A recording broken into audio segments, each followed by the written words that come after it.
ভিডিওটি ভালো লাগলে আমাদের চ্যানেলটিকে সাবস্ক্রাইব করে আমাদের পাশে থাকা বেল আইকনটি প্রেস করুন। আপনার বাড়ির মেয়েরা, আমার আপনার বাড়ির বোনেরা এরা সেফটি পাবে না।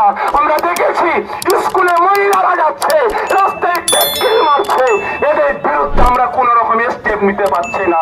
বোনেরা স্কুলে গেছে, কিছু কিছু শিক্ষক বোনেদের উপরে নির্যাতন চালাচ্ছে। এটা হবে কেন?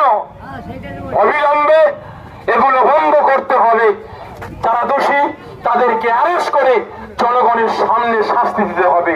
যদি না হয় তাহলে আমরা আগামী দিন আজকে এই তালতলা হাটে দাঁড়িয়ে আমরা প্রত্যেকে শপথ নিই, যতদিন না পর্যন্ত আমার বোন ডাক্তার সহ যারা ধর্ষিতা হয়েছেন তাদের দোষীদের অ্যারেস্ট করে ফাঁসি না দেওয়া হচ্ছে, আমরা এই মিছিল থেকে আর উঠবো না।